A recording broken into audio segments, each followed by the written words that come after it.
You know, I think one of the best pieces of advice I've ever heard in regards to Let's Playing, and really in life in general, is that if you're feeling passionate about something, you should seize the moment and take advantage of that. And honestly, after doing my tech demo with this game, I messed around on it a little bit for the first time in a few months for maybe 5 minutes, and then I was like, I want to play this game for the channel. I want to play it as soon as possible. So here we are. Welcome everyone to Let's Play Legend of Zelda Breath of the Wild.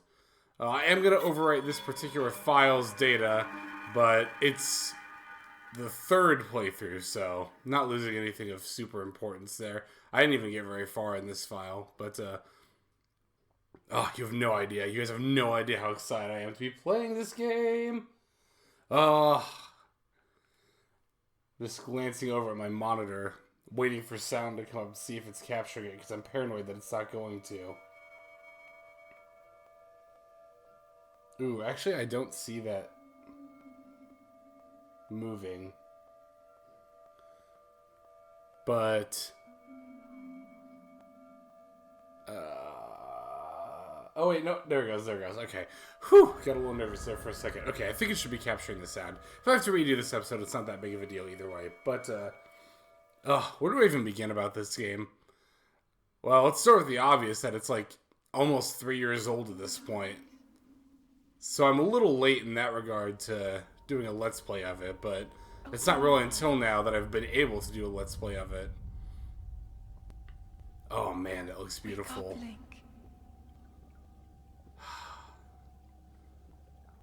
Yeah, I don't even really know where to begin with this game. If you've never played it before, I highly encourage you to get at least a little ways into it before watching this. Although, if you haven't played it by this point, you're probably not going to, or you probably weren't planning to it anytime soon anyway. But I'm just sorry. I'm just so excited. Now, a lot of people have mixed feelings, I think, about this game now. When it first came out, everyone was all over it. Everyone loved it. And I think the consensus is still generally positive about it, but I've seen a lot more complaints about it in, like, recent years.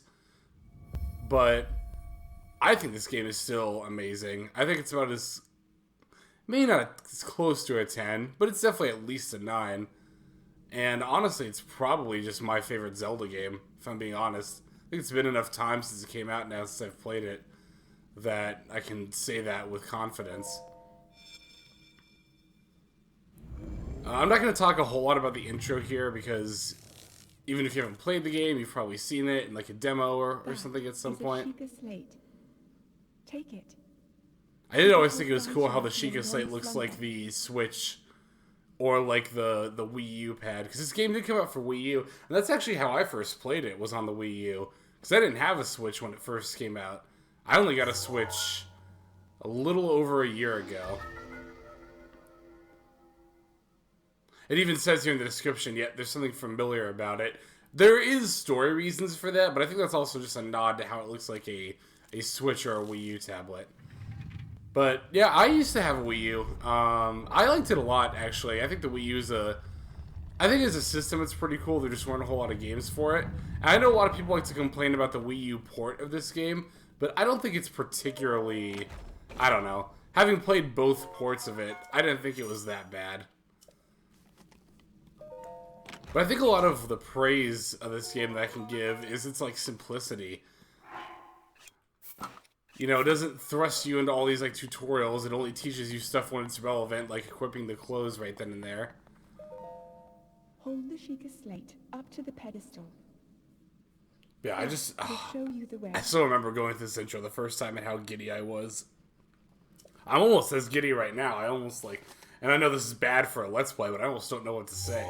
I remember when this game was... When I was first downloading this game onto the Wii U, I was sitting there watching the download almost finish, and I was just thinking to myself, like, I hope this game is good. I hope this game is good. Because I got this game, like, maybe about a week and a half or so after it actually came out. But I didn't look up anything about it. Like, seriously, I knew nothing about this game going in except that it was open world and that people seemed to love it. You are the light. your light that must shine upon Hyrule once again. Again, I'm kind of skipping over what Now go. story stuff is happening, but there's not a whole lot to really know. I mean, even if you're just playing by yourself for the first time, there's not a whole lot to know. I mean, we're Link. We woke up in this weird chamber, you know, and sitting in a pool of what appeared to be water, probably something else, though. And we have this mysterious voice telling us what to do. I will be quiet for this shot, though.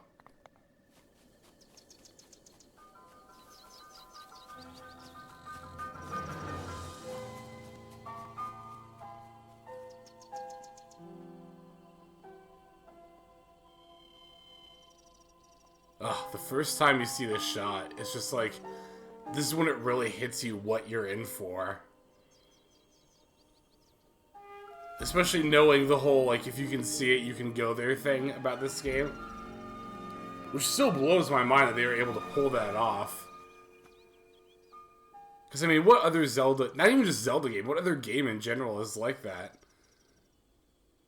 You could argue Skyrim kind of is, but I would honestly argue against that. A little bit. I don't know. I haven't played that much Skyrim, so I shouldn't bash it too much.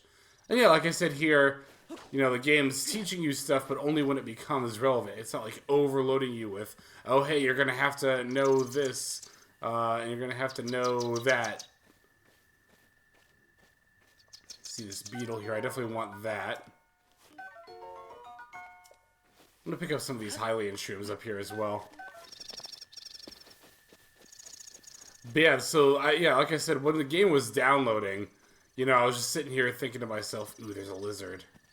These lizards are gonna be really important later in the game, so I'm gonna get as many of them as I can. But yeah, I was sitting here thinking, like, man, I hope this game is really good. Because I love Zelda games. I love Zelda games. I was just like, I hope this game is good. I hope this game is good.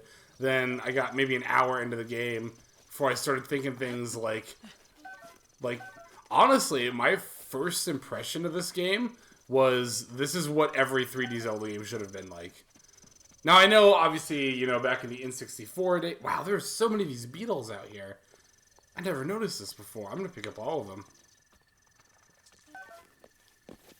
Yeah, these beetles will be, well, not very important, but somewhat important later. They'll be useful later, we'll say that. Got apples in the tree up here. We're going to grab some of these. Yeah, obviously, you know, in N64 days, the hardware was limited, and they couldn't do Breath of the Wild level, you know, stuff. I'm going to pick up this apple before I talk to the guy, because he has kind of a funny dialogue, if you do. And hang on, I need to wake my computer back up here.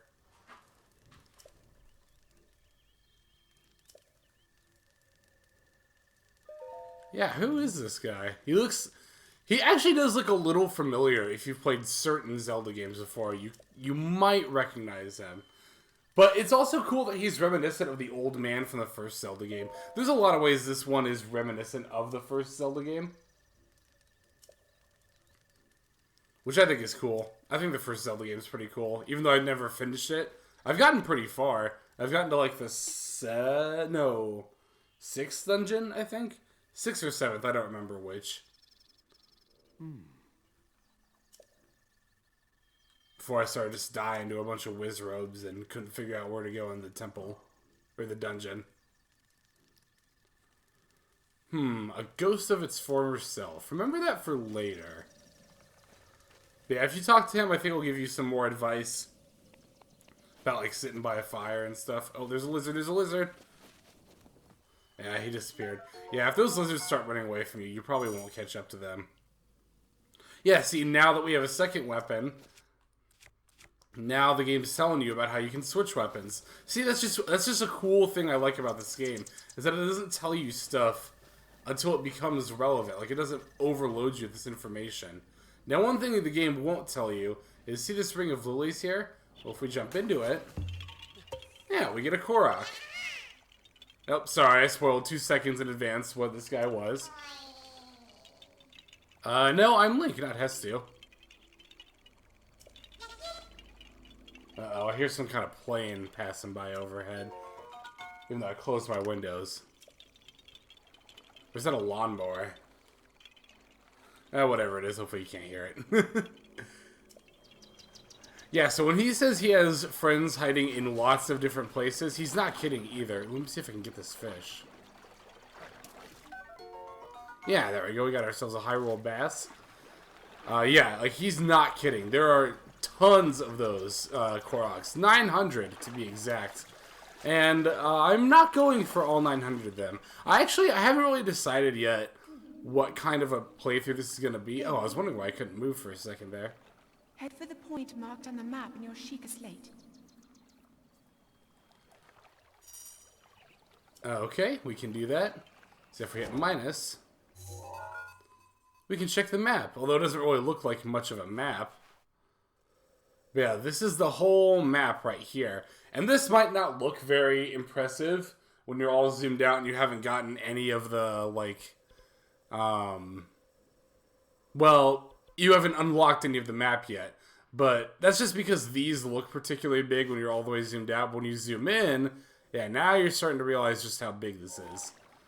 But yeah, I haven't decided for sure what kind of a playthrough this is going to be. I'm not going for all 900 Koroks. No. No. That is not happening at all. I would like to show all of the shrines. I think that would be really cool. But here's the thing. Is that my pride is going to get in the way of that a little bit. Now, to be specific, I've never gotten all 120 shrines. The most I've ever gotten was on the Wii U file.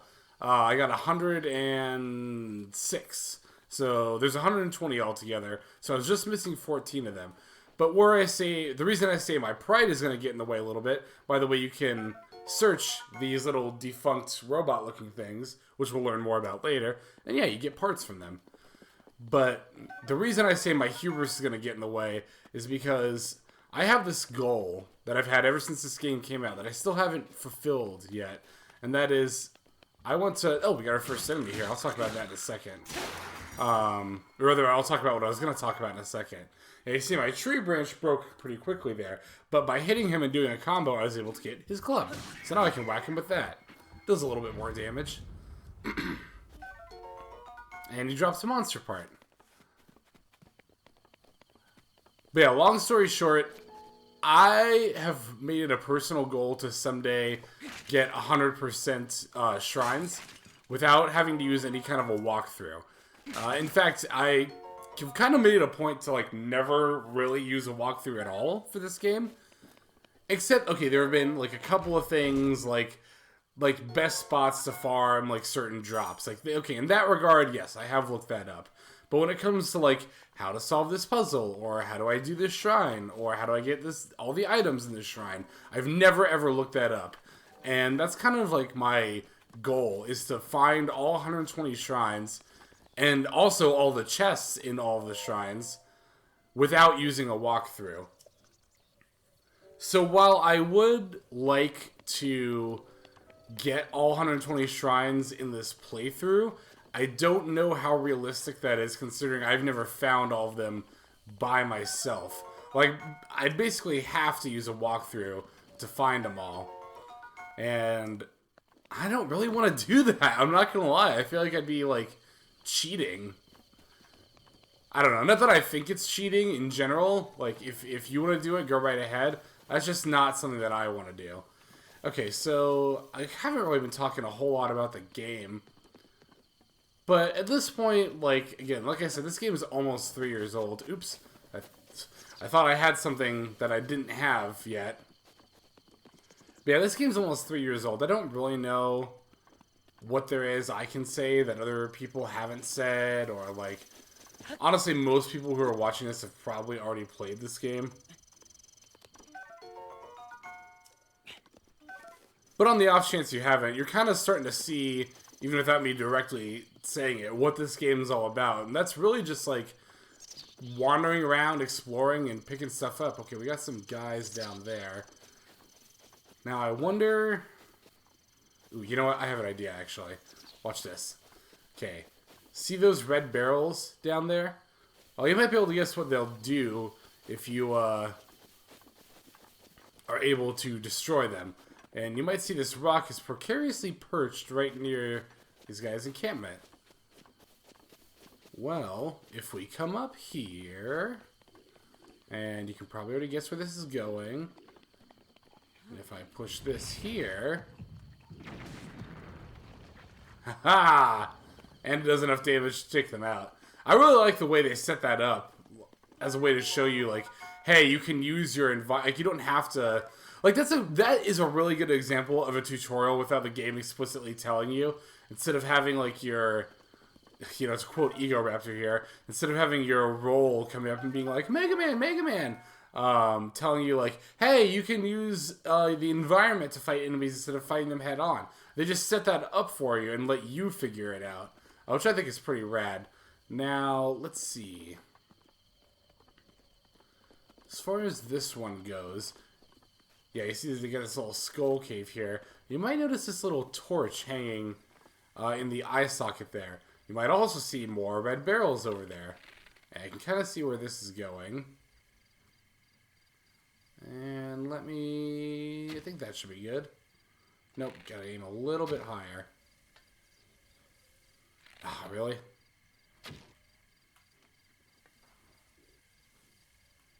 Oh, what? That didn't... That's disappointing. I thought that would have... Okay, whatever. Okay, also, while I'm thinking about it, I want to change the options a little bit. Okay, those are, that's good. Actually, everything's pretty much good, except this might be a little controversial, but I actually prefer to aim with the motion controls, because if I just aim, like, just with the stick, it just takes me forever to line up my shots. But moving it around gives me, I feel, a little bit more freedom to aim that kind of a thing. Well, okay, I'm not going to bother with this game. I'm just going to go ahead and get on with it and head towards the goal here. You know what? Also, normally I don't do this, but I think for the sake of the LP, I am going to fix the minimap to north, just so that I can better explain, like, where things are. Oh, that's weird. Oh yeah, see, our stamina wheel ran out there. I wasn't even paying attention to it. And once that runs out, you gotta wait a second for it to recharge. Yeah, normally I don't fix the minimap to north, just so I can... Because I like to keep whatever my destination is on top of the minimap. But I think it'll be easier to explain certain things, like where I'm going and stuff, if I just keep the minimap fixed to north. Yeah, you might have noticed that yellow dot on the map is our objective marker. The game's just kind of pointing us here, and looks like we have another pedestal, like the one in the cave we woke up in. I love how Link, like, all cautiously places the Sheikah Slate in there, which he would too, because he doesn't, you know, you don't really know what's going to happen when you do.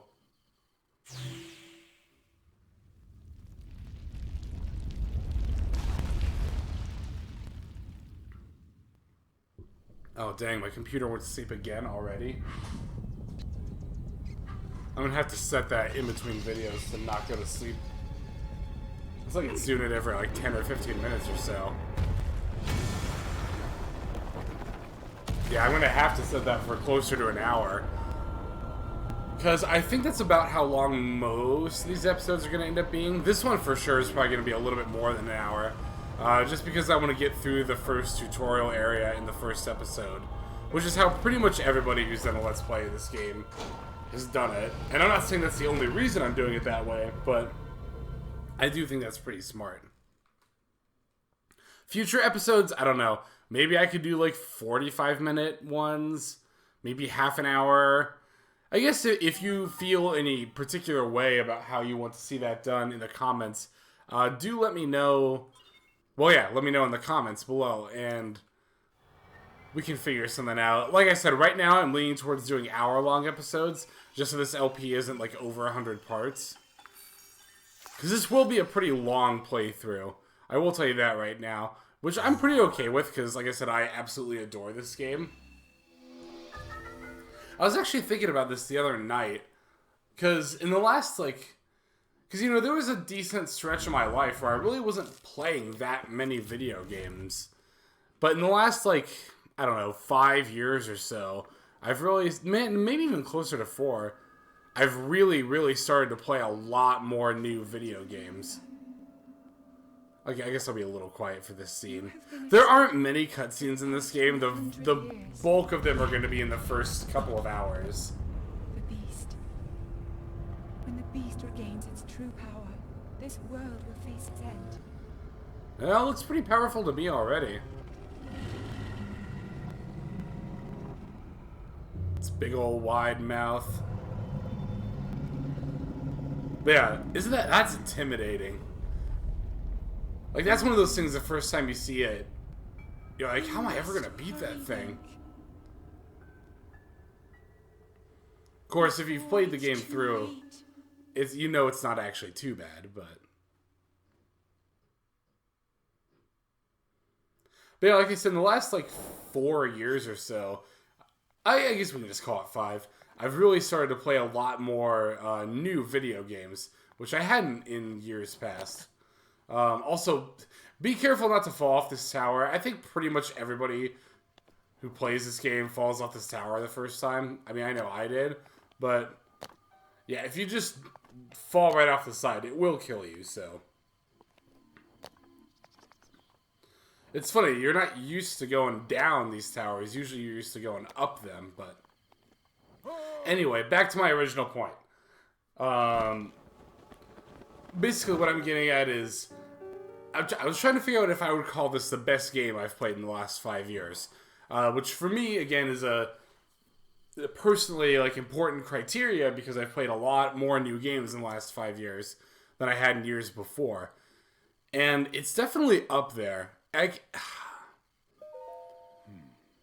trying to think what game would even beat this game as the best one in the last 5 years. The more I think about it, the more I think it's just gotta be this game. Which, again, I know a lot of people are like... Again, I know a lot of people like to criticize this game, especially more recently in the last few years, and I totally think that's fair, by the way. I 100% think that, you know, any game should be open to criticism. God knows how I feel about, you know, Generation 1 of Pokemon, or Ocarina of Time, which are games that a lot of people feel, for some reason, are immune to criticism, but I digress on that point, otherwise I'll get into a whole rant about it. But honestly, I am as up on this game now as I was when it first came out. Yeah, so this guy's kind of talking about how this whole area that we're in now is all up on a plateau, and there's no way off of it, unless you had a paraglider, which as soon as I realized, like, the implication of what he was saying when he's talking about the paraglider, like, I knew I needed it. And I was so impatient to get it.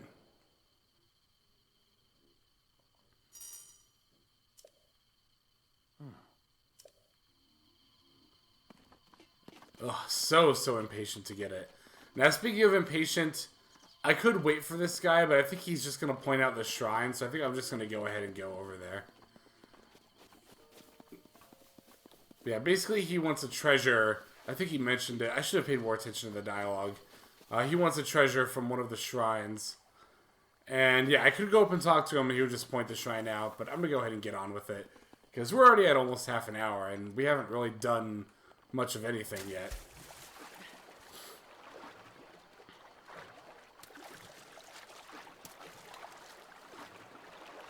Oh, this game. I'm so... You guys have no idea. I know I keep mentioning it. You can practically hear me smiling, but I'm just so excited to be playing this game again.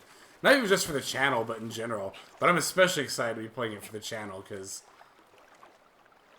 I don't know, you know, I haven't really talked a lot about this, but, like... I mean, I've touched upon it before, but... Like, I've only started doing LPs in the last, like, few months or so, and hey... I didn't know we could get one of these this early. This is an EX chest. I don't know if this came with the DLC, or if it's, like, with an update they added to the game. I do have all of the DLC, by the way, so we'll get to see some of that bonus stuff in this playthrough as well. But yeah, occasionally you'll come across some of those chests with an EX on them. Again, I just don't know off the top of my head if that means they came with the DLC or if they came after an update. Oh, I used to know what that said on the doors there. There is actually a whole, like, script, like, ancient Hylian script, that does actually translate out. And at one point I looked up what all the letters meant and what all the stuff where everything is written meant, but That was a while ago. For the most part, they're not super interesting. They mostly just say, like, whatever they are. Like, I think those runes on the elevator just say, like, elevator or something like that.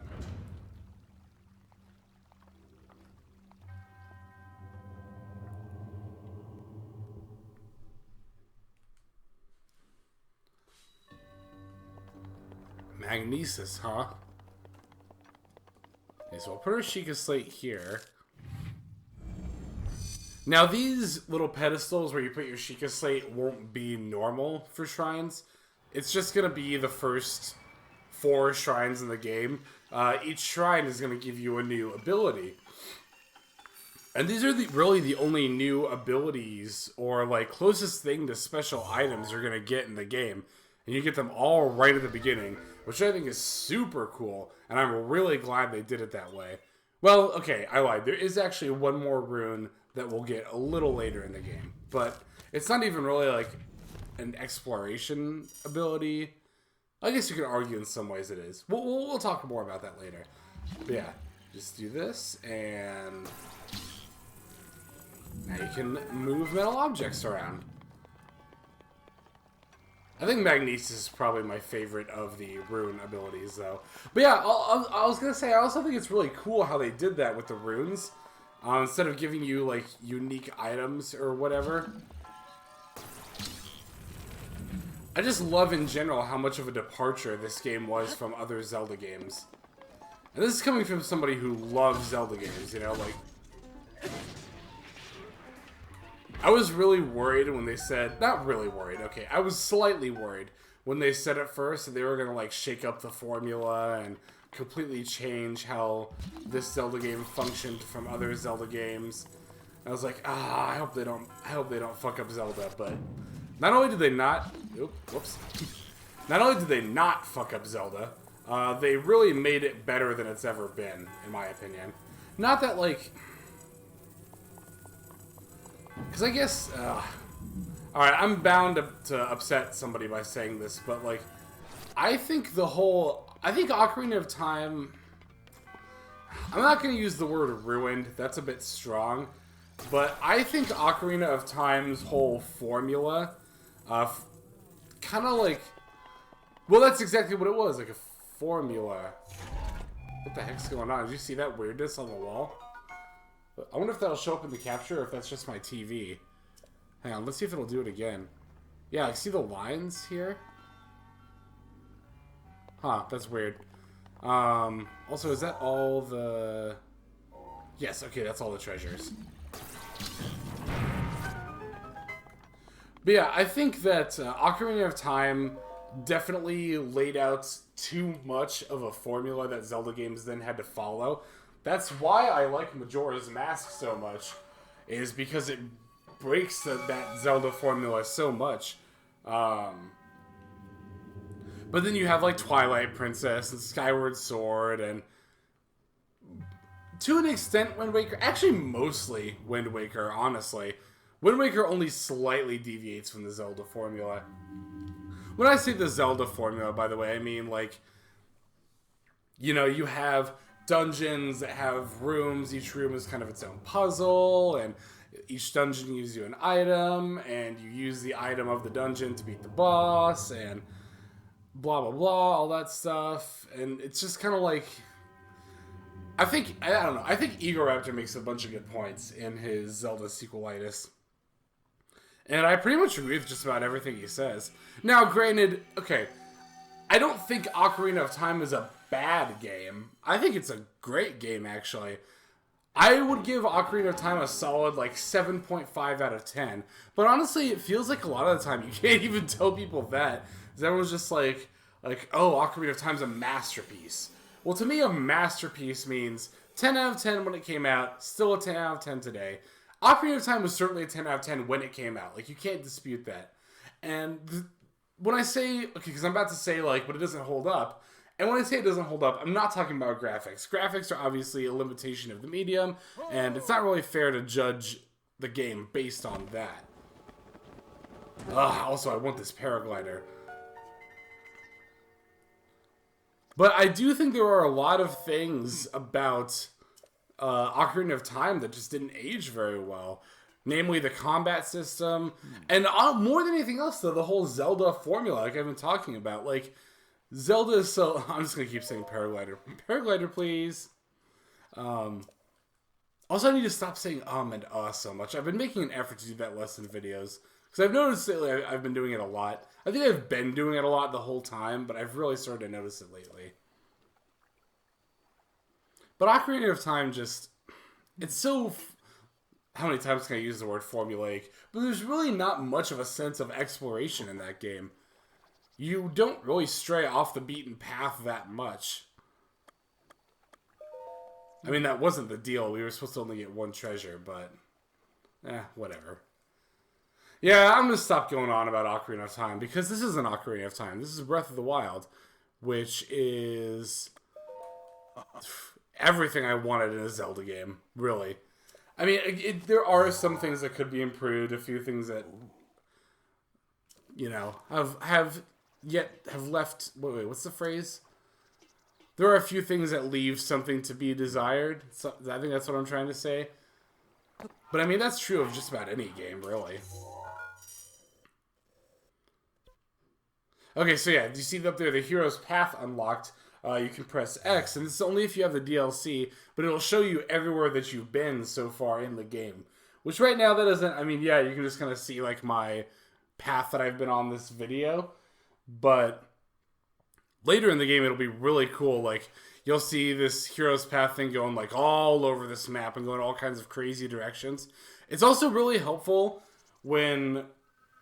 At least it was for me when I was trying to find shrines, like, much later in the game. Because after you've gotten, like, 80 of the shrines, you kind of start to be like, alright, where haven't I looked yet? And the hero's path is really helpful in trying to figure that out. Also, this dude also seems to have the ability of teleportation. I like this. Did you fly here?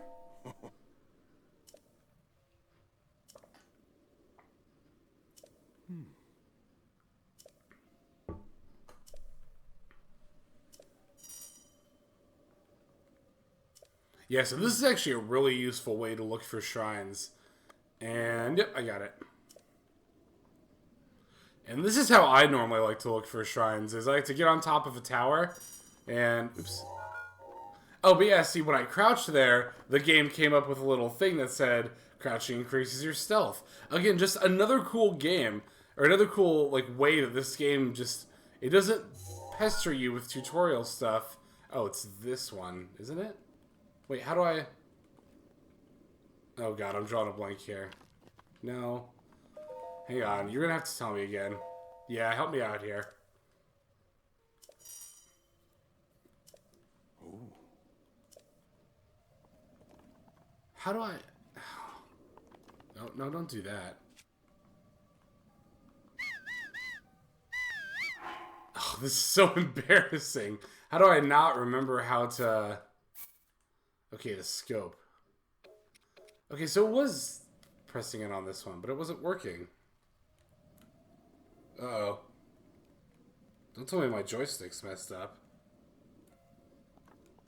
Yeah, it's not... My scope isn't working.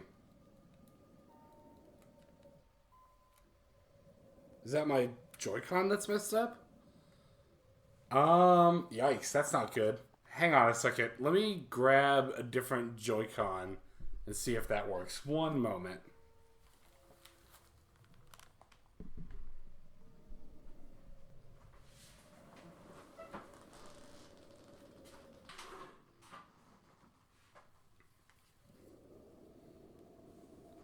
Okay, I'm back. So yeah, I went and grabbed my one of my roommates' right Joy-Cons, and yeah, now the scope is working just fine. So, well, that really sucks. I think the yeah, I don't think my red Joy-Con works with, like, in that specific regard anymore. Well, that sucks. I'm probably gonna have to get new Joy-Cons in, which I really don't want to because they were so expensive. But we'll worry about that later. Then, yeah, the third shrine up here, because as I mentioned before, there are 4 of them. It's right over here. And yeah, like I was saying, this is pretty much my favorite way to find shrines in the game. Is just get on top of a tower and look around. And that's pretty much all we're set to do at this point, is just get these other 3 shrines. I don't have the I don't have the paraglider. What am I doing? I'm dead. Well, this is a fun way to start off this Let's Play, isn't it? Yeah, let's continue. Man, I knew that was going to happen, too. I totally knew that was going to happen. Because it's like, you know, you play this game so much, but you only play this tutorial area so little. Ah, don't tell me I have to go back to the top of the tower again. I think I do. Yeah, okay, let's go ahead and do that. Just get through the cutscene real quick. And then get back to where we were. Fortunately, this game does feature auto-saving, which is really, really, really nice because of situations like what happened just now. Actually, I don't think I even have to talk to the old man. I think I can just go ahead and put these pins in and then just go from there. Yeah. You know what? I totally changed my mind on these ability... Oops. Yeah, I totally changed my mind on this motion control. I'm just so used to playing without it now that I'm just going to go ahead and turn it off. Oops. There's that. Plus, I feel like it's going to be kind of hard to watch just with the motion controls being all janky and wonky like they tend to be. And then the other one was over, yep, here. Okay, so let's remember that we don't have the paraglider this time to get down this tower the old-fashioned way. Oof, don't fall. Jeez, I thought I was going to fall off again there.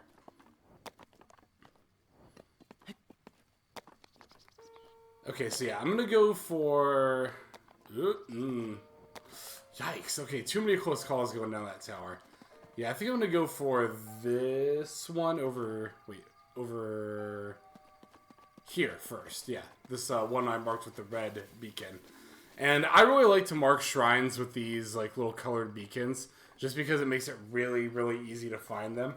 Because also, if you look through your scope, yeah, you'll see the beam of light coming up from wherever the point that you marked is.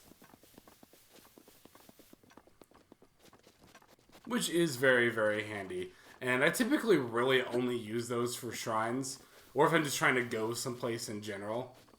Now, you can also mark things with stamps, like these stamps here. You can use these for whatever you want, but they won't show up on your scope. They'll only show up on the map.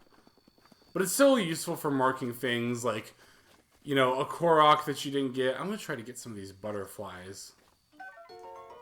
There we go. I don't remember off the top of my head what you use these for. I think they're used for some kind of upgrade.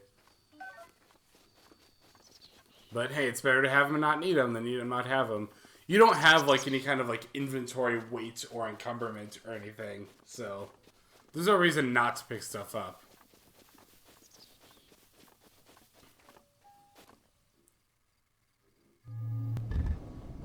Yeah, you see, we've seen all these little defunct robot things, but this is the first one that's actually going to come to life. And yeah, it's going to train on you with that laser. For obvious reasons, you don't want that laser to hit you, because it'll kill you. I suppose that's the obvious reason I didn't really need to mention, but it's easy enough to avoid the thing. Just go around it like this. And it looks like there's like a cracked rock here. We can't really do anything about that just yet. For now, let's go ahead and head on inside this shrine.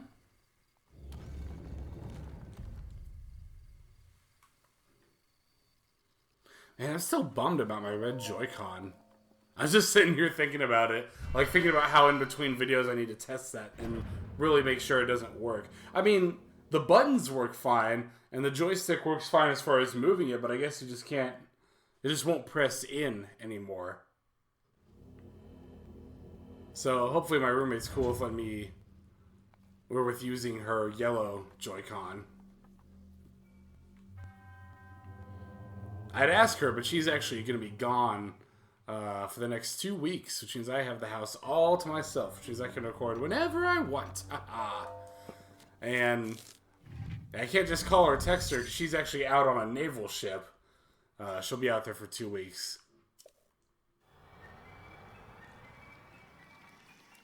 But, hey, I figure as long as I don't... You know, I bet I could just replace the spring. I bet that's all that it is. But even thinking about taking a Joy-Con apart has me really stressed out.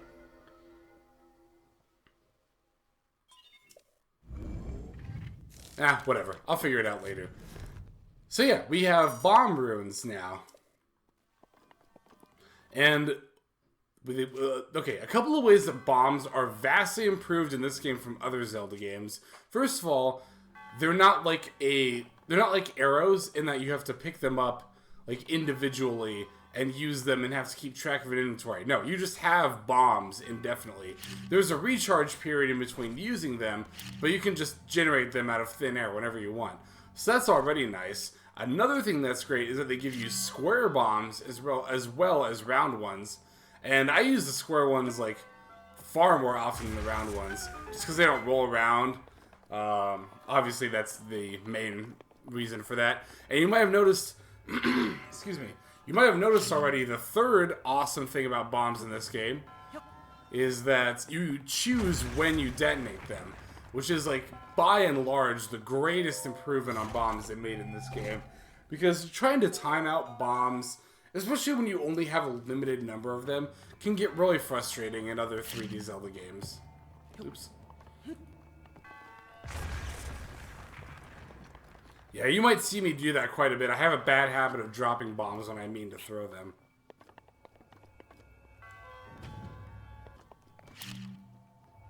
Let's toss that.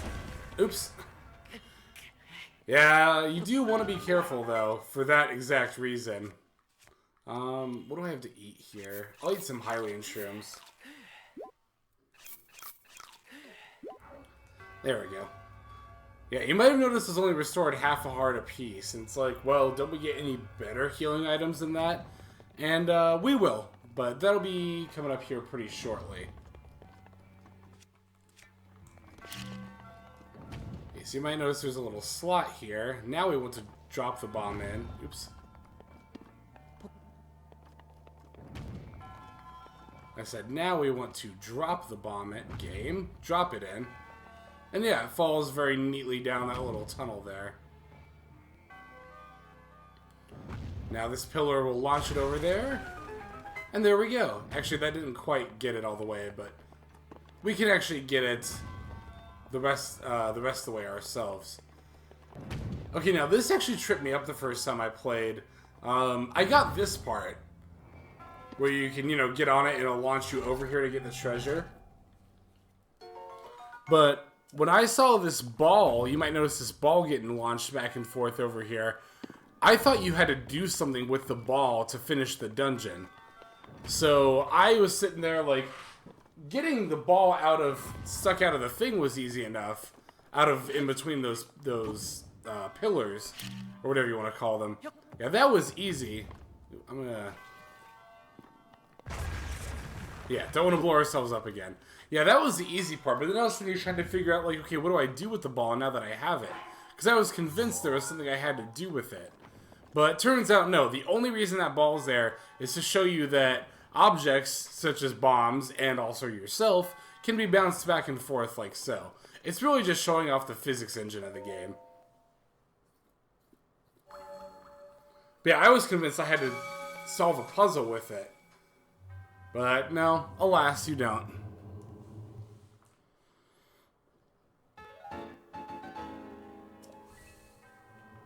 So I didn't really talk about these spirit orbs that we're picking up from the shrines. I don't know that we're supposed to know what to do with those right now, but it'll become apparent a little bit later.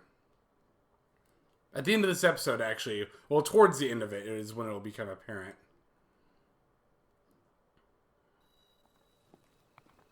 Yeah, now you might notice, yeah, these cracked rocks out here. You can go ahead and blow those up, get out of here a lot easier. But before I leave, I want to come this way Because I think over here somewhere there's a Korok, if I recall correctly. Oh, that's an alive guardian. I think it's down here. No, not there. I know there's a Korok around here somewhere. It's not that way. I think it's over... Yep, here it is. Yeah, you might notice this metal door here. We can lift it up. Just toss that over the side. Lift this rock, and there's a Korok underneath. Yeah, haha! Ugh. I promise I'm going to try not to say that every time I get a Korok, but it's so infectious. Like, you can't not say it, you know? Ooh, there's a sword up there. I'm curious to see how good it is. Ooh, that's a really good sword for this point in the game. Okay, I'm going to go this way. Now, there is a part of this map that we don't necessarily have to explore to get a shrine, and it's this forest over here. But I kind of want to go over there for a couple of reasons. Well, okay, first I gotta try to remember where a certain something is. Is that it there? I don't think it's in this forest. No, it's not. I think it's over here somewhere. I always get, like, this wooded area and the other one mixed up. I think that's actually what we're looking for right there. Is it, though? I have no idea. Basically, there's a cottage around here somewhere. And I'd like to try to find that because there's... excuse me, there's some pretty useful things we can get there. But I always get this wooded area and the other one mixed up. I think this is it right here.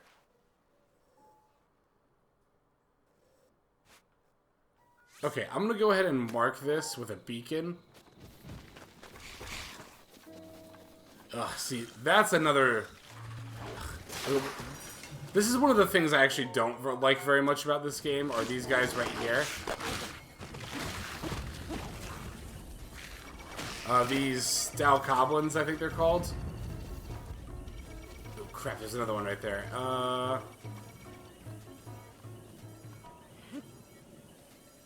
I thought that might have been a Korok for a second there.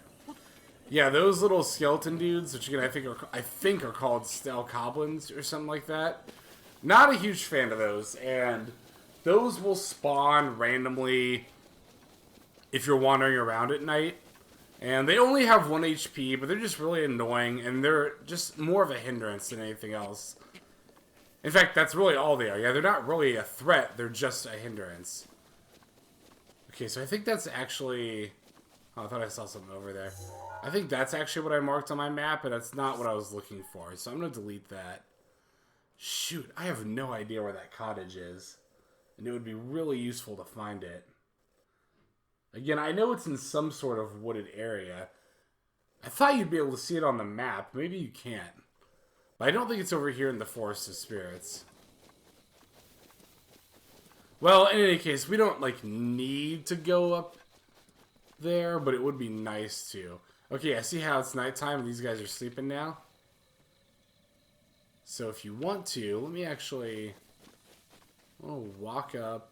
I'm actually going to crouch. Again, as the game is pointing out now, to increase my stealth. I'm going to walk a little more slowly. And if you manage to sneak up on enemies like this, when they're asleep or they have their backs turned and they don't notice you, yeah, see that sneak strike command? You just hit Y once, and you one-shot the guy. And the best part is, it didn't wake up that other guy. So if we sneak up to this guy as well... Boom! Got another sneak strike. And now we can just take their stuff without having to fight them for it.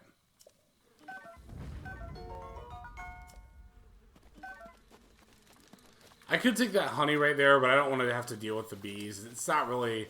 Oh, the cottage is over here. Okay, I did go the right way. Perfect. Oh, I'm so glad. Ooh, you know what? I see some things hanging off the wall over there that I really, really want.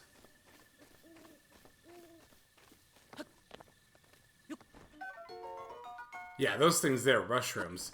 We're going to need a fair bit of those a little bit later in the game. So I think you need like 60 or 65 for a certain side quest.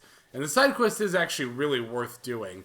So I'm going to go ahead and hang on to those and not use them for, well, something we're about to learn about here in just a moment. But first I'm going to come in here. Some spicy peppers. Take this axe. Yeah, this is actually the old man's hut, and I am on I will admit I am more or less just raiding it at this point, but oh, there's a lizard there, shoot. Yeah, lizards, we're gonna need a bunch of those for a side quest. Also, there's a Korok up here.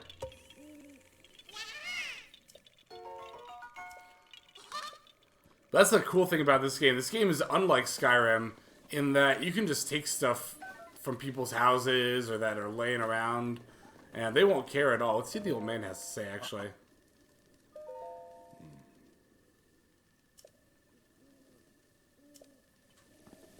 So yeah, he's going to head off to bed since it's nighttime. And I think I am actually going to go ahead and sleep real quick here. I'll sleep until morning. You can also do this by fires. You can sit by fires till certain times of the day. But I'm going to sleep till morning just so I don't have to deal with the Stalkoblins coming out. Stalkoblins. Is that really what they're called? That doesn't sound right to me, but I think that is actually what they're called. Yeah, if you see a little pot like this over a fire, well, that means you can use it to cook. And I'm going to go ahead and use that to sort my inventory. Okay, I'm going to cook these 4 stamella mushrooms together. If I do that, I should get, yeah, a dish that'll not only restore my health, but also will completely refill my stamina wheel. And that will be useful a little bit later. We might need it. We might not, though. I'm also going to go ahead and cook these 3 spicy peppers together. And with that, we get spicy sauteed peppers. So that grants low-level cold resistance for 7.5 minutes. That'll be very useful coming up pretty shortly here. I'm also going to go ahead and cook some of this other stuff as well. I'll go and cook these together. Why not? Honestly, most food items you can throw together in a dish and it'll turn out fine. Yeah, so we got a fish and mushroom skewer. And I'm going to cook these 2 eggs together. Oops.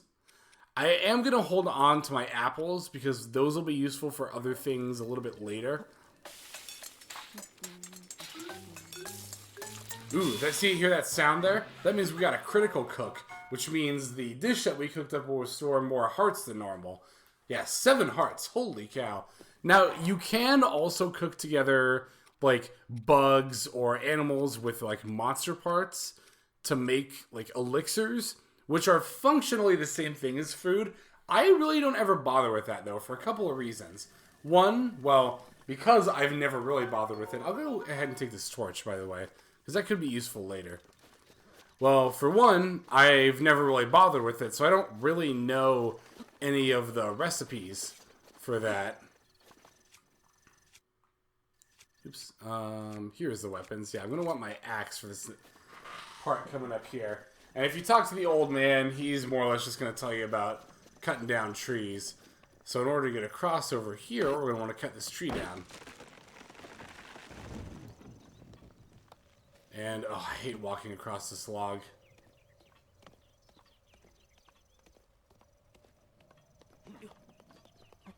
Okay, cool. We made it. But for actually fighting, yeah, no, I definitely prefer one-handed weapons. We'll go ahead and use this Traveler's Sword. But yeah, I don't really like using elixirs because they use monster parts and insects and stuff. And you're going to want those for upgrades later. So I don't really like to double dip into that pool for that reason. And there's also just the simple fact that, well, I don't really know many recipes with monster parts and all that stuff because I've never really cooked with them. Now we got tons of apples in this tree here. And another important thing to note is after you cut down a tree, you can whack the log, and then you get some wood. And you are going to want to... Oh, jeez, there's another lizard that went by. You are going to want to save those pieces of wood. You can use them to build campfires a little bit later. But yet again, there's a side quest that's going to come up that you will need a lot of wood for. So I would just suggest hanging on to it. Now, the next shrine is directly above us. And this is kind of your tutorial on climbing, more or less. Now you notice when I climb, my stamina gauge is slowly going down, or I can jump. Oh. Uh-oh. Man, I think, are my Joy-Cons decalibrated? That was, when I was moving up slowly just now, I wasn't touching the joystick at all. Crap, and that's not even the red one from earlier, that's my blue one. Seems fine now. Ah, jeez. Okay, yeah, I'm gonna have to check those out in between episodes. Because I kind of noticed that happened a couple other times this episode too. I thought I was nudging the joystick and not noticing. But I think my joysticks on my Joy-Cons are going out. That's really not good. I mean, I do have backup Joy-Cons I can use, but I don't want to have to buy new ones. I really, really don't want to have to buy new ones at all. But definitely going to want to grab these mushrooms along the way. You can jump up here. And yeah, so if you have to climb a huge wall like this is the game's way of teaching you that you can look for, little spots like that where it's flat. And then you can just stand there and you'll get all your stamina back. Now, okay, we can just go over here. I was going to say, this climb might be a little bit more treacherous, but we do have a place where we can take a break over here. And I wouldn't advise jumping unless you know you can make it, because I think it's more like you'll use overall less stamina if you slowly climb up like this, as opposed to jumping and then it consumes like a large chunk of your stamina wheel. Yeah, because you saw I did gain a lot of height rather quickly, but what's even the way to phrase that? I think you get more, not net, what's the word I'm looking for? You get more bang for your buck, so to speak, out of using your stamina wheel slowly, as opposed to just spamming jump.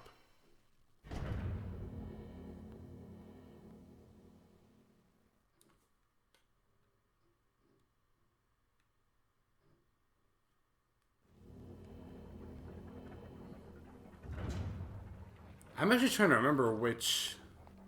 Okay, this is, yeah, so we get a new rune here. I mean, obviously we're going to get a new rune at all of them on the plateau here. But I was trying to remember which rune we get out of this one.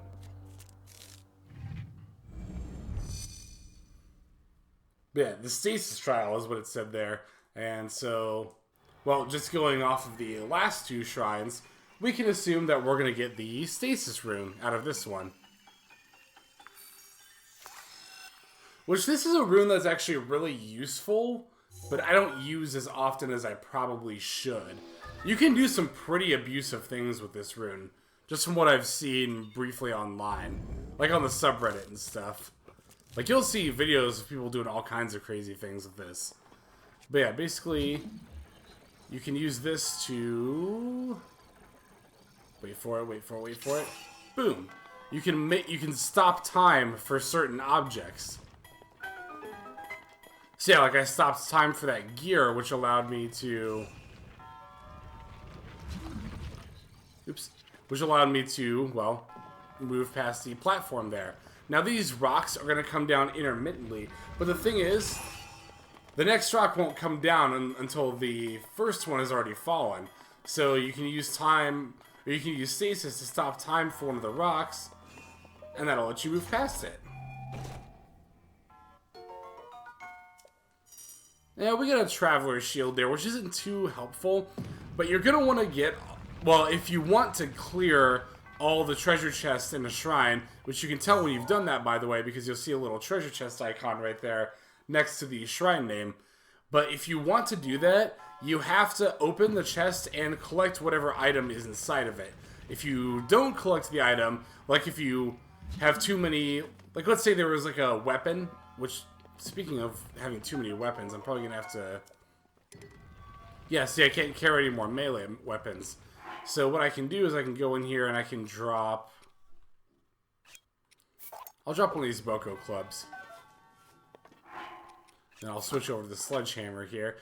But yeah, if I had gotten a weapon out of that chest and it's like, oh, you have too many, it would have closed the chest and put the weapon back inside. Well, that doesn't actually count as getting the chest. So you do have to open the chest and take the item. Now here's another cool thing you can do with stasis. You can freeze time for an object, hit it, and it'll store like that built up inertia. And then it'll all just get released at once when you let go. So that's pretty rad.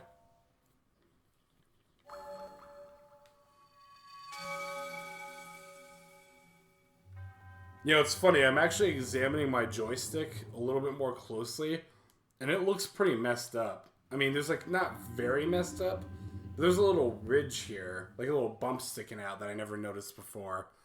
I guess I was just mashing it too hard? I don't know, it's weird though, and of course it's when I'm recording the first episode of this series that's when it becomes apparent that there's something up with my joysticks. Because before recording this episode, I never had an issue with them. Not once. And, of course, now that I'm recording, now I do have issues with them. Go figure. Okay, so next shrine is relatively close. It's going to be up here.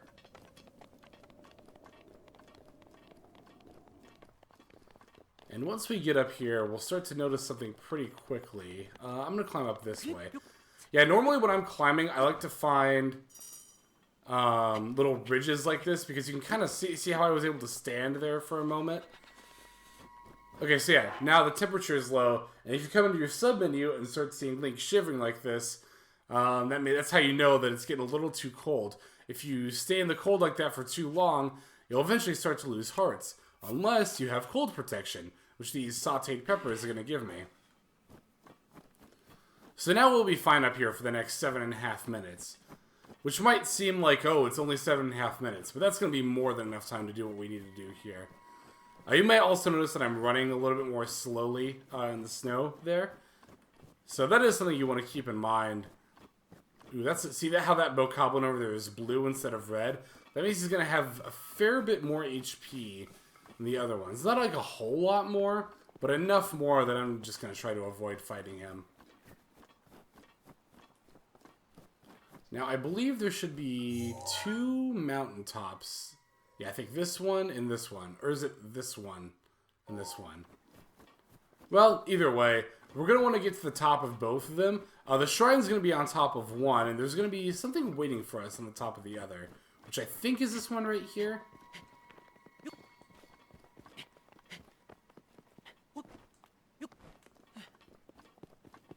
I think. No, I actually think it's over... Yeah, it's that one right there that I want to get on top of. I think there's also a treasure chest around here somewhere as well. Oh, yeah, see, there it goes. It was just walking by itself for a second there. Unfortunately, it's not too bad. Like, I was able to stop it right then and there, but... That's still not good. I mean, at the very least, there is a backup set of Joy-Cons I can use here at the house. But, like... Ugh. But, like, I don't want to wear those down, too, because those are my roommate's Joy-Cons. I mean, granted, she does have another pair, but still. I don't know. I hate the idea of breaking other people's things that I'm borrowing. Especially in a situation like this where they don't even know that I'm borrowing them. Like, I'd really rather avoid that scenario if I can. So yeah, if we come to the top of this peak over here, see the old man's waiting for us. Breathtaking view. Also, he just kind of put the lantern straight in my face there. Oh, wow, he's actually giving us this tutorial here since we didn't talk to him up on the tower. That's interesting. I never... Yeah, I got it. Yeah, I never really knew that he did that. Cause usually because I always talk to him. But yeah, if we come up here and talk to him, we get the warm doublet. Or double, I think it actually is.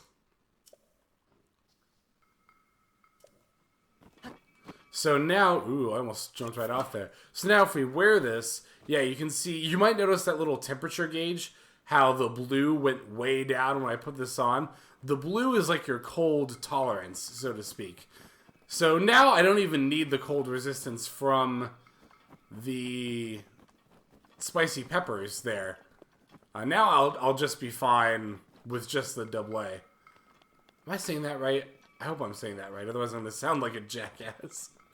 Especially considering well, I'm not French directly, but my ancestors are from France. Which I know doesn't really mean anything. I mean, I am American, not French, but still, I feel like because my last name is very, very French. Like, extremely French sounding. So, I feel I kind of owe it to them in some regard to at least try to pronounce French words correctly. But I think there's a treasure chest up here, and I'm pretty sure it's an EX chest as well. Oh, that's it right there. Okay, cool. I don't know if these are randomized or if they're always the same thing, but I'm pretty sure this is another ruby or a sapphire or some kind of gem. Let's see what we got. Oh no, it's bomb arrows. Oh, hell yeah. Yeah, we won't be using those for quite some time. Shoot, that was another case where I thought I had the paraglider. We won't be using those for quite some time, just because I want to save them more than anything else, because they're very, very useful. But we'll get to see, I mean, it's pretty obvious what they can do just based on the name alone. But we'll get to see those in action at some other time.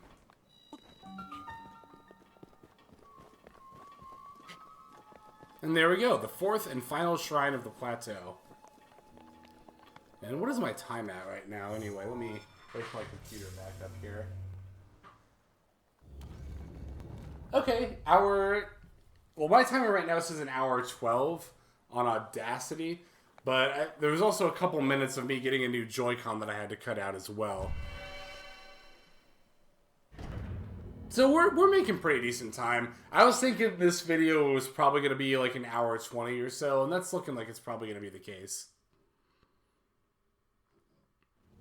Because basically we got this shrine and then another cutscene to go through.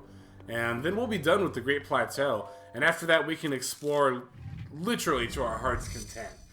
There are going to be a few other story things we'll do first before we're like officially set out in the world. But after this, again, after this shrine and then one more cutscene, we'll more or less be set out to do whatever we want.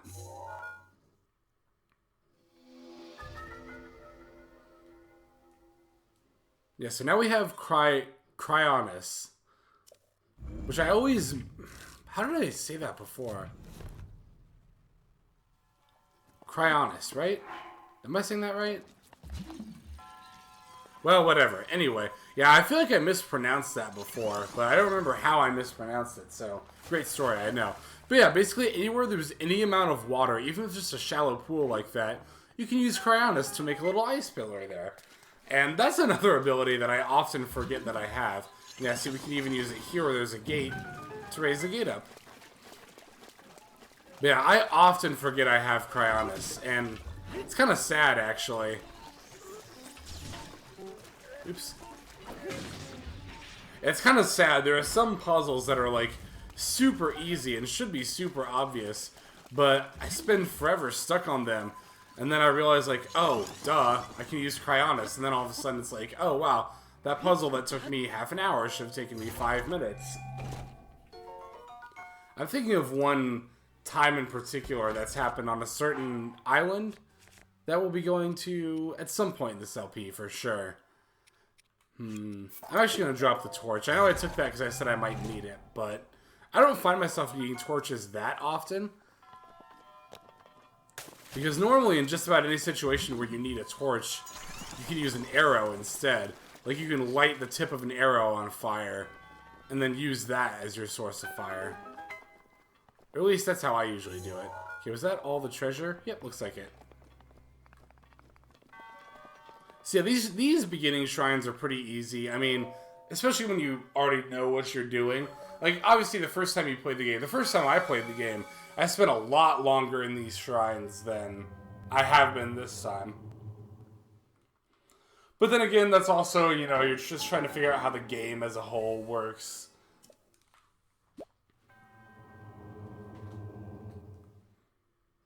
Because, I mean, they do give you all the controls you need, like, when it becomes relevant. But at the same time, it's also, like, you kind of have to feel the game out. This is one of those games where you have to feel out the physics of the game, because the physics of the game matters so much.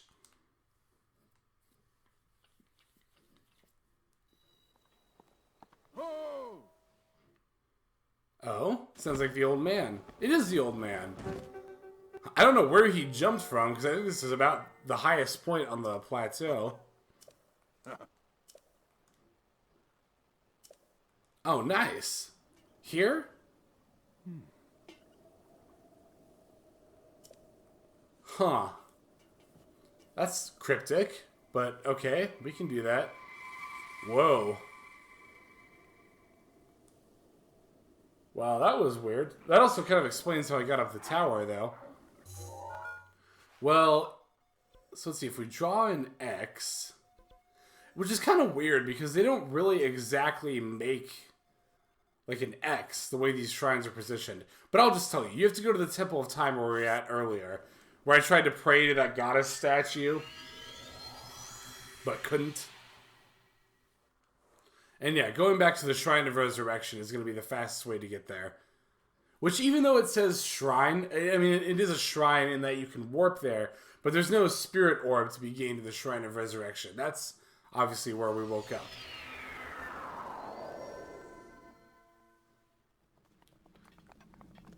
Yeah, that's not the voice thing that I've really pointed out, but yeah, you can warp to towers, but you can also warp to any shrine that you've been to, which is really, really, really nice, and actually one of the main reasons you want to get a lot of shrines is that if you need to go somewhere specific, you can get as close to that place as possible. It's also a rather brilliant way to, like, do a fast travel system. Because, you know, like, Ocarina of Time had the, what do you call it? The songs, and, you know, Majora's Mask had the owl statues, and Skyward Sword had bird statues. But also those weren't really, well, Majora's Mask, they were actually useful because, and that's the reason I like Majora's Mask a lot more than other 3D Zelda games is because there's a lot more, like, exploration, and you're doing a lot of side stuff, and you're going off the beaten path a lot. It does still have some of the same trappings of, like, those Zelda, those kinds of 3D Zelda games, in that you're limited on what you can do based on the items and dungeons you've done. But in this game, the only limitation is if you want to walk there or if you can fast travel there. But yeah, see, now that we've gotten all the shrines on the Great Plateau here, this statue is glowing. And if we go up to it and hit A to pray,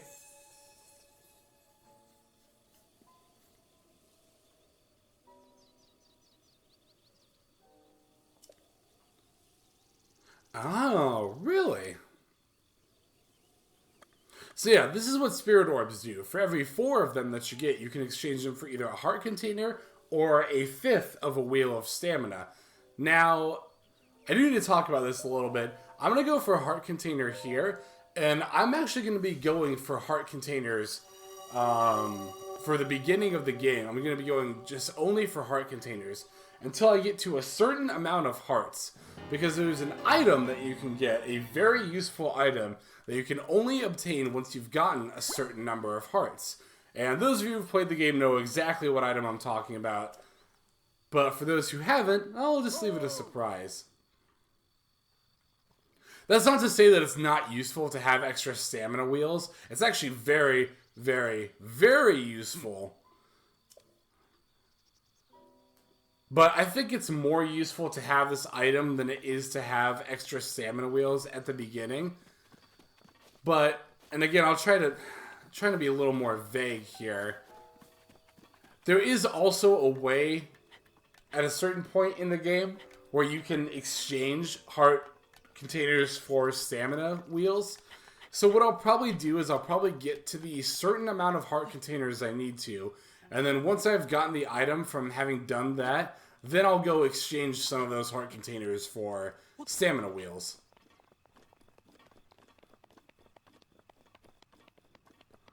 But even if I wasn't planning on doing things that way, I'd probably get a heart container here anyway. Because 3 hearts is not a lot. It's not until I have like 6 hearts that I really start to feel comfortable. Well done there, young one. Now then, the time has come to show you who I truly am. Another departure here from other Zelda games. Hyrule. Voice-acted cutscenes. The last leader of Hyrule. A kingdom which no longer exists. Well, sure it exists. Aren't we standing there now? But yeah, so this guy, you might recognize him. He kind of looks like the king from Wind Waker. A little bit. Merciless. It devastated everything in its path, lo, a century ago. It was then. Sorry about that. I was just waking my computer up again. Taken away from me. And since that time, here I have remained in spirit form. I did not think it wise to overwhelm you while your memory was still fragile. So rather than that, I thought it best to assume a temporary form. Yeah, makes sense. Forgive me. I think you are now ready. Ready to hear what happened 100 years ago. Ooh, I forgot all about this cutscene. To know Calamity Ganon's true form, one must know the story from an age long past. The Demon King was born into this kingdom, but his transformation into malice created the horror you see now. Stories of Ganon were passed from generation to generation in the form of legends and fairy tales. But there was also a prophecy. I also really like the art on this tapestry here. We'll get to see more of this tapestry a little bit later. Lies dormant beneath the ground. We decided to heed the prophecy and began excavating large areas of land. It wasn't long before we discovered several ancient relics. I see this scene in particular is cool because like you actually get to go there later in the game to this particular place. Divine beasts were giant machines piloted by warriors. We also found the Guardians, an army of mechanical soldiers who fought autonomously.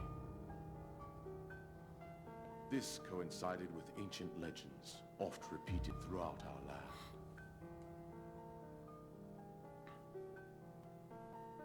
We also learned of a princess with a sacred power, and her appointed knight, chosen by the sword that seals the darkness. It was they who sealed Ganon away, using the power of these ancient relics. 100 years ago, there was a princess set to inherit a sacred power, and a skilled knight at her side.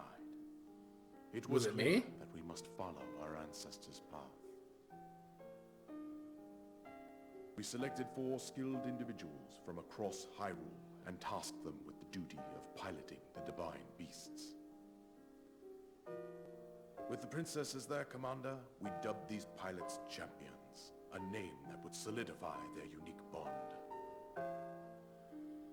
The princess, her appointed knight, and the rest of the champions were on the brink of sealing away Ganon. But nay. That's interesting because I don't really know what he's talking about. Well, we'll see more about it later.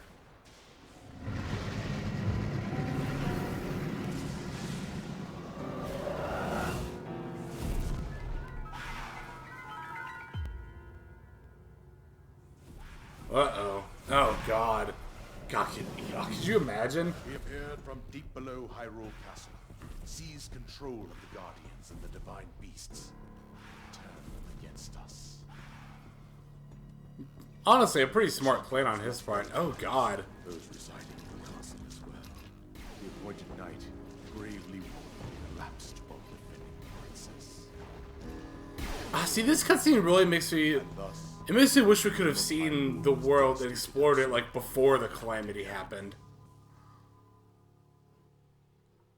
however, the princess survived to face Ganon alone. Link, you are our final hope. The fate of Hyrule rests with you. Huh. I don't really know how she managed to win that fight, or if she did. I guess the game doesn't really say at this point. That princess was my own daughter. I think they might in a second here. And the courageous knight who protected her right up to the very end. That knight was none other than you, Link. It me! Fought valiantly when your fate took an unfortunate turn. And then, you were taken to the Shrine of Resurrection. Here you now stand, revitalized 100 years later. Words of guidance you have been hearing since your awakening are from Princess Zelda herself. Okay, so that was Zelda talking to us. I don't know if I mentioned that or not, but I tried not to. Hyrule Castle. She calls out for your help. However, my Wait, daughter she's been fighting him for 100 years? exhausted. Once that happens, Ganon will freely regenerate himself, and nothing will stop him from consuming our land. Yeah, they don't really explain how, but yeah, she has been fighting for over 100 years now. Ask this of you, Link. But I am powerless here.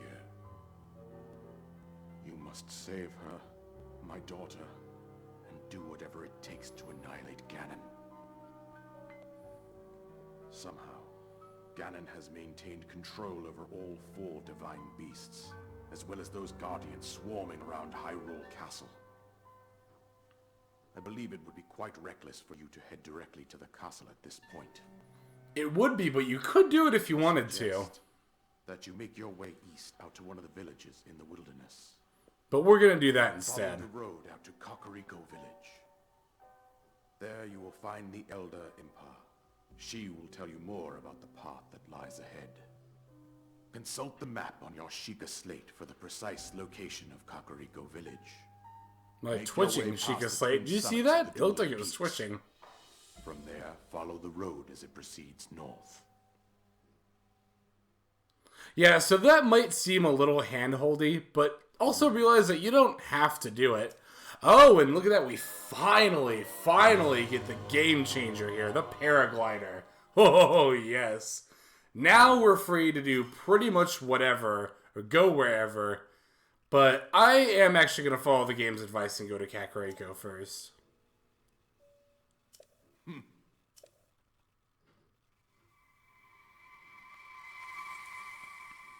Oh, yeah, no problem. And there I go, walking by myself again. Jeez. Okay. Let me grab this chest, which contains a very nice bow. And I'm going to go ahead and save the game here. And then we're going to call it an episode. So, whew. Thank you so much. If you somehow managed to watch this entire episode, thank you very, very much. I super appreciate it. Oh, jeez, there I go saying again. So yeah, we're gonna head out towards Kakariko Village next time. I'll swap out my Joy-Cons and/or try to figure out what's wrong with mine, and then we'll take it from there. So, I'm still so excited to start this series. So excited. All right, thank you for watching. This is Hex Lex signing out. Have a great day.